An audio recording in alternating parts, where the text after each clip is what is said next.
kí ló fà gangan tó ṣe wípé àbòsí pọ̀ lọ́dọ̀ àwọn some of our Muslim leaders, let me say majority of our Muslim leaders, àbòsí pọ̀ lọ́dọ̀ yín, even some Muslims. Now before I said it, mo ní mi ò fẹ́ dá sí ẹni tó bá jọmọ́ ọ̀rọ̀ ẹ̀sìn, mi ò fẹ́ dá sí lóòótọ́, but men wọ́n lè má pa àwọn èèyàn kí ẹ̀yin tẹ́ ẹ̀ jẹ́ Muslim kẹ́ sọ pé ẹ kàwé ká má lè sọ èyí tó ń jẹ́ òótọ́ ọ̀rọ̀. Ẹ̀yin náà wò wọ́n pa àwọn èèyàn ní Jos lọ́jọ́ tí wọ́n ń ṣe ayẹyẹ ìkíkú àti àjíǹde Jésù Kristi. Àwọn èèyàn ò rí wọn kan sọ́n pa ẹ̀ dákẹ́ ṣe lẹ́ ń wò, ẹ dákẹ́.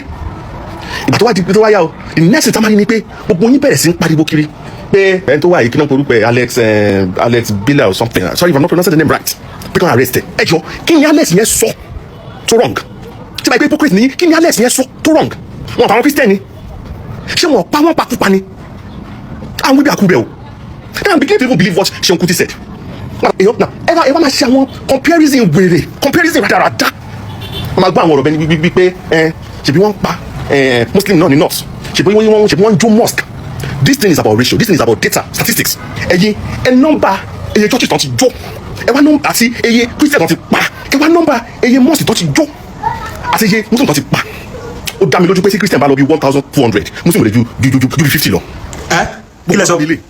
Mo ń bọ̀. Nǹkan sọ̀rọ̀ lórí pọ̀ bọ́ nǹkan bí mẹ́rin torí time nǹkan mẹ́rin máa sọ̀rọ̀ lórí ẹ sọ pé tabaya máa ní àwọn ṣe comparison pé ẹ máa sọ pé ṣé wọn pa mùsùlùmí náà ni ṣé wọn pa mùsùlùmí náà ẹ máa sọ pé emirate mélòó mùsùlùmí lè wọn pa ẹ wá ní tó máa jẹ pa mùsùlùmí bí tó máa fi bàtà bá wà ní pọ́pa Christian 1,200 àti máa rí pọ́pa mùsùlùmí 50 ẹ máa wá sí calculation yẹn sìn ẹ máa wá ṣe fún wa báyìí. So ibẹ̀ mo jẹ́ bẹ̀rẹ̀ tó bá wà nǹkan ìkọjọ́ yẹ ká máa ṣe calculation lórí because nǹkan bànújẹ́ ni pé wọ́n pa àwọn èèyàn so kì í ṣe nǹkan tẹ́ ká máa ṣe debate àbí àwọn òun náà pàjù ẹ tó lè bá pẹ́ mọ̀ pé èèyàn gbọ́dọ̀ tẹ́mi ẹ̀rẹ́ jọ lójú àwọn ìpínlẹ̀ ìṣẹ̀kọ́ tẹ́ ká máa ṣe but at the same time a ní láti máa ṣọ́ àwọn èèyàn a ní láti máa ṣọ́ káwọn èèyàn lè mọ̀ torí ròyìn so wọ́n yà mí lẹ́bẹ̀ẹ́sẹ̀ ìgbà tó yìí o tẹ́tí jẹ́ public figure èmi ó ti rìn lérò pé bẹ́ẹ̀ tó máa tẹ̀ brain wash wà láti kékeré tẹ́ ẹ bá ti ń dàgbà dé kẹ́ ẹ máa ṣe àwọn research kọ̀ọ̀kan kẹ́ ẹ ti máa mú tọ́ ṣùgbọ́n wọ́n á rí pé bẹ́ẹ̀ ṣe wà láti ọpọlọ tó lórí yín ọ̀rọ̀ kìíní bó ṣe wà láti kékeré bẹ́ẹ̀ náà ló ṣe wà nísìnyí kò sí yàtọ̀ kò sí changes kankan ẹ̀ mọ́ ní anything ṣùgbọ́n máa wà ní pé ṣẹ́ni bí kọ̀ọ̀dà àti àwọn bá dìgbò yẹn kò sí nǹkan tó ṣe fi relate mùsùlùmí ṣẹ́ni pé wọ́n múra wọn ṣe kíní kan that one is plan work business ni wọ́n ṣe so ti yẹ ibẹ̀ àwọn gọ́ọ̀mẹ̀ntì dẹ̀ mọ̀ nípa kọ́ wá lè yé yín torí màá sọ̀rọ̀ pé gbogbo nǹkan tó bá fẹ́ sọ máa ń pọ̀jù jáde torí nǹkan tẹ̀yìn sọ fún ẹ sọ̀rọ̀ fún 8 minutes mú pọ́ǹtì kọ̀ọ̀kan jáde ẹ̀kan mú pọ́ǹtì jáde bọ́ mú evidence jáde ẹ̀kan sọ ni so ti gbẹ̀mí gbogbo nǹkan tó máa sọ mi fídíò ìmọ̀ mẹ́rin wa so ẹ jẹ́ wọ́n fún number 1 tẹ́ gbọ́ ẹ̀mọ̀ nǹkan tí jẹ́ náà ìmọ̀ sọ káàkiri gbogbo àwọn boko haram mú sí ẹ̀ gbọ́ tí jẹ́ náà sọ last week jẹ́ náà sọ yí pé ẹni tó bá fi gbọ́ boko haram páwọn sí kí ni àwọn lè máa pa wọn because àwọn tẹ̀lé no deserve second chance pé ọmọ Nàìjíríà àwọn náà they deserve second chance even tó túmọ̀ sí pé tí boko haram bá lọ pààyàn náà sí tó bá gbá wọn mú àbí bá ń dìbò àlùkò bá wọn wọn nípa wọn wọn fún wọn ní second chance ìtumọ̀ tó sọ fún yín ibẹ̀ lẹ́jọ́ máa mọ̀ pé wàhálà ti wà tí kò ní nǹkan tó ṣe tó relate pẹ̀lú pé wọ́n jẹ́ mùsùlùmí àbí wọ́n ṣe mùsùlùmí àti máa sọ fún yín tẹ̀tẹ̀lẹ̀ wọ́n tẹ̀lé pọ̀ ní mùsùlùmí ni pé dáàbò kan tó ń ṣe ó wà nínú ẹ̀sìn wa ó wà nínú Islam tó bá wá ń ṣe nítorí wọ́n dúró ẹ̀sìn yẹn túmọ̀ sí pé wọ́n pààyàn sàlámà pa ìyẹn túmọ̀ sí pé wọ́n jẹ́ mùsùlùmí wọ́n jẹ́ mùsùlùmí pẹ̀lú ọ̀pọ̀lọpọ̀ ẹ̀rí so wọ́n ṣe wọ́n kàn ṣe láti máa fi tánìṣe méjì Islam ni so ti yẹ ibẹ̀ wọ́n tó ṣe láti tàbùkù Islam kẹ́bẹ̀ẹ́ kórìíra Islam bẹ̀ sí kórìíra Islam yìí sí òun sọ fún brainwash yìí nǹkan tó fẹ́ kó ṣẹlẹ̀ yẹn main objective wọn nìyẹn òun ló ṣẹlẹ̀ sí àtàwọn Christian yòókù tó wọn mọ̀ so máa jẹ́ àyíṣẹ́ wá rí àwọn kan wà US náà wà bẹ́ẹ̀ wọ́n pọ̀ bọ́ọ̀ kan wà George Soros US ló ní owó gan àwọn US gangan ó ní ìgbìmọ̀ kan tó wọ́n spend almost $105 million every year òun ni wọ́n ná láti support àwọn Islamophobia kìíní ní Nàìjíríà sí so tó túmọ̀ sí pé tó máa pa mùsùlùmí ẹ̀ẹ́dì pa wọn ní for example ẹ̀ẹ́dì gbogbo mùsùlùmí Muhammad wa ní December ìgbà tí wọ́n bomb church kan sẹ́mọ̀ tí China sọ pé bomb blast kìíní kan at Christmas Eve kò sọ pé wọ́n bomb mosque bẹ́ẹ̀ làwọn news yẹn so tó túmọ̀ sí pé tó máa fi lè pa àwọn olófà rẹ̀ bí rújú rẹ̀ fi mọ̀ kọ́tẹ́ ń sọ tó túmọ̀ sí pé wọ́n máa pa mùsùlùmí wọ́n máa pa àwọn èèyàn báyìí ẹ̀ nímọ̀ lẹ́yìn bá ti pa àwọn tó bá wà tó bá súnmọ́ bẹ́ẹ̀ ló máa pé kọ̀kọ́ ṣẹlẹ̀ o ẹ ní gbọ́ because wọ́n máa pa náà bẹ́ẹ̀ tó bá rí pé wọ́n pa kìrìsìtẹ́nì kan gbáyìn wàhálà máa dé ilẹ̀ máa pariwo òun nínú jẹ́ mọ̀ pé wọ́n pa mùsùlùmí more than Christian pẹ̀lú ẹ̀rọ tírísì máa lè mú wa fún yín tírísì máa bẹ́ẹ̀ gùn ẹjọ́ tó bá mi wèé bá mi ṣí ẹ̀ torí máa mẹ́rin wọ́n máa lẹ̀ mú so ti ẹjọ́ bá mi ṣí ẹ̀ fídíò kò lọ fà so wọ́n pààyàn ní just on the 30th of March so kọ́nà bàdìgá bàṣà àforíjì fáwọn tó wọ́n pa ṣùgbọ́n ǹjẹ́ iná mọ̀ pé that same March ṣé mo kàn pààyàn ní Maiduguri ṣé mo ẹ mọ̀ ẹ lè mọ̀ ẹ wo ohun Guardians news ní ẹ láti pé Guardians ṣe fake ní theguardians.com ẹ lọ wọ ẹ máa rí bẹ́ẹ̀ wọ́n pààyàn 23 ní Maiduguri àwọn mùsùlùmí wọ́n pa wọ́n pààyàn 23 ṣe gbọ́dọ̀ sẹ́yìn ẹ̀ lè gbọ́ ó tà sọ fún yẹn wọ́n pa mùsùlùmí bí wèrè ṣùgbọ́n yóò lè mọ̀ tí ìbàdí kí wọ́n sọ́ọ̀ṣẹ́ lè kọ́ ọ̀pọ̀lọpọ̀ yóò mọ̀ wọ́n pààyàn ní kíni onímọ̀ ìdígbò tó túmọ̀ sí wọ́n ní wọ́n pààyàn wọ́n 23 kú ní instantly àwọn 100 ló ṣe léṣe ní àwọn 100 yẹn gan báwọn tó máa kú láàrin wọn sì dà túmọ̀ so wọ́n pa Christian àtọkùn àpá wọn ṣùgbọ́n wọ́n ṣe kí ni wọ́n pa mùsùlùmí gan because àwọn tán sọ yìí gbogbo fèsì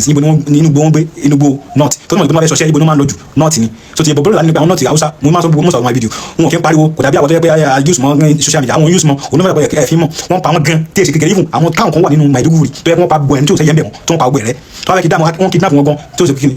ẹ̀kọ́ kan wá sí Plateau tó wá sí Jos òun ni ariwo yẹn máa ń pọ̀ and that is their main objective ṣùgbọ́n kíni ẹ bá pa mùsùlùmí ẹ ní gbọ́ news yẹn òun mo example ti info àti Christmas ní December this year tàtún wà yín sìn òun mo sọ yín sìn wọ́n pa àwọn èèyàn náà ẹ mọ̀ ẹ lè mọ̀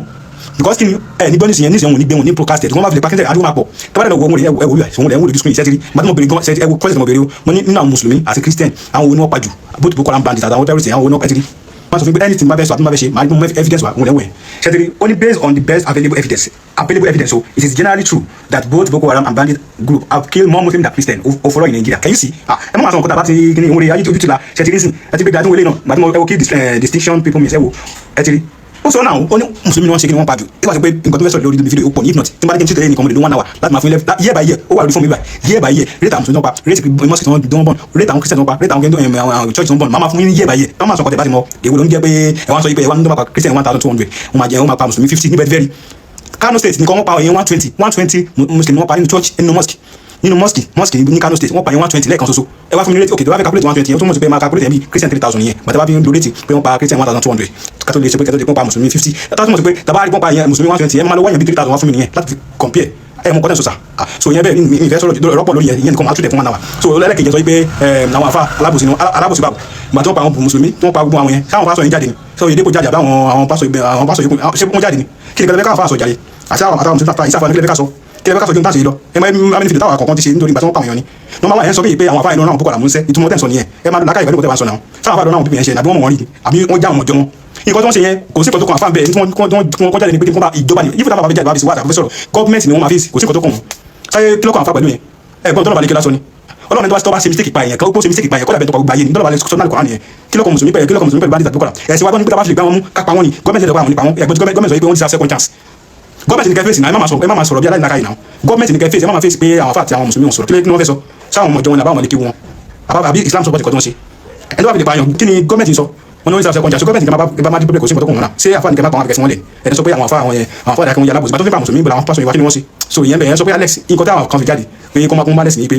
nǹkan tó ń sọ lọ́wọ́ ó fi tàkùn Islam tó ló ń sọ jáde pé nǹkan táwọn boko haram ṣe Islam kò sí fásitì kan náà kan tí Ọlọ́run sọ pé nǹkan tó ń ṣe ní Bible lẹ́tìmárì ẹ máa rí ní First Samuel 15 verse 3 nǹkan tí àwọn boko haram ṣe nínú Bible lẹ́tìmárì kò sí nǹkan tó ń jẹ́ bẹ́ẹ̀ náà Al-Qur'an so ibi lẹ́tìmárì ni ẹ máa rí ní Deuteronomy 13:6 ẹ̀ka láti 6 to 10 ẹ máa rí bẹ́ẹ̀ náà ẹ máa rí Joshua náà 6:21 àwọn nǹkan tó ń fọ́lù ní mọ̀ ń kà fún yẹn so àwọn òwe tó ń tẹ̀lé àwọn nǹkan tó ń tẹ̀lé òní mọ̀ sọ fún yẹn ẹ máa rí ní Second Chronicle 15 ẹ̀ka láti 12 to 13 ẹ máa rí bẹ́ẹ̀ náà ẹ máa rí ní ìwé Luke náà Luke 19:27 so àwọn fast tó ń tẹ̀lé yẹn Bible náà tẹ̀lé wọn tẹ̀lé wọn tẹ̀lé Al-Qur'an kò sí fast kan náà Al-Qur'an sọ pé táwọn boko haram ṣe tó ń tẹ̀lé torí pé tẹ́ bá fẹ́ fún mi fast kan náà Al-Qur'an ibẹ̀ náà máa tẹ̀ padà fún yín ẹ máa sọ pé kí n tẹ́ bá lọ wo Quran tó máa tẹ́ bá ń kó sí Quran 9 verse 5 kí ẹ lọ kà láti 1 answer yín bẹ́ẹ̀ bẹ́ẹ̀ tẹ́ bá ní Quran 40 kí ní kan ẹ lọ kà láti bẹ̀rẹ̀ ó máa yé yín ìsàlẹ̀ náà ẹ máa ránṣẹ́ bẹ́ẹ̀ kò sí fast kan tó náà Al-Qur'an sọ pé kẹlọ wọnú kan lọ pa àwọn èèyàn òun ní Amalaki ló wà ní First Samuel 15 verse 3 ló wà tó pé lọ sí Amalaki kó pa ọkùnrin pa obìnrin pọmọ kékeré pàbàlàgbà pa ọmọ ẹnu ọmú ẹ fà rí fásitì náà Al-Qur'an tó náà sì ní kẹpa kékeré bẹ́ẹ̀ làwọn boko haram ṣe é káwọn boko haram wọn á lọ ìkan wọn pa àwọn èèyàn wọn á tún máa wọ̀nyàn ló ti yé so wọn ti gbowó lọ́wọ́ wọn so kò sí fásitì bẹ́ẹ̀ náà Al-Qur'an báyìí ni wọ́n tẹ̀lé torí nígbà tí ẹ bá fẹ́ ṣe làkàyè máa ó kún làkàyè yín sìn so nǹkan tó ń ṣe yẹn àwọn ṣe fúnra wọn torí pé aláwọ̀ pàtó ń sọ yẹn lọ́jìkì ni wọ́n fi pé kí ni wọ́n lò láti fi tánìṣe gẹ̀ẹ́sì lápẹ́ lè pé mùsùlùmí ni wọ́n ṣe mùsùlùmí àwọn kọ́lọ́dún support wọn ẹ jẹ́ wájà yín bọ́ọ̀dì ẹ̀bá àwọn arìndì kan pariwo ìran sponsor wọn so gọ́ọ̀mẹ̀ntì wa lè mú wọn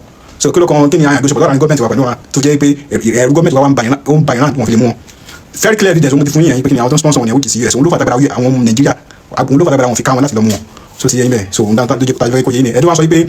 Alex tó ń mú wa kó wá sí kí ni kó jẹ́ pòun ló máa bá wa ṣètò tó máa bá wa face àwọn boko haram òun ló tó wá sí kí ló wá fẹ́ jẹ́ problem tó wá ń dá problem wa nǹkan táwọn ẹ̀dẹ̀ sá fún pé àfẹ́ kó ṣẹlẹ̀ òun ló padà wá ṣẹlẹ̀ yẹn because gbà tó padà tó make speech yẹn tó ń ti àwọn ìlànà tó ní ẹ Ọlọ́run ní gbé máa pa àwọn tó bá ti gbàgbọ́ níbo ló wà kí máa pa àwọn tó bá ti ní gbàgbọ́ Ọlọ́run ní pé kò sí fásitì kan náà tó ní ẹ lọ pa àwọn tó ní gbàgbọ́ irọ́ àwọn tó náà bá ní bá jà àwọn tí yóò ní gbàgbọ́ tó ń fẹ́ pa yín tó ti yé òun tó náà bá ní defensive war ni yẹ ti pé ẹ̀kọ́ lọ́pàá yàn fẹ̀sán kò sí bí wọ́n ṣe lọ bí àwọn US yín bọ́n ṣe lọ síra yẹn wọ́n ti fẹ́ lọ pa àwọn ènìyàn yẹn fún máa wòran kó fi pa wọ́n rí àbí so defensive war òun ló máa ní lásán náà kò sí ìkànnà àlùkò náà tó lọ sọ pé ẹ lọ pa àwọn èèyàn yìí lọ wọ́n bá ti fẹ́ wá pa yín àwọn ọ̀tá yín tó ń fẹ́ gbógun tí tó fẹ́ pa yín lọ́mọ ìgbà tó fẹ́ gbé yín lọ́ba àwọn ọjà so ti yé bẹ́ẹ̀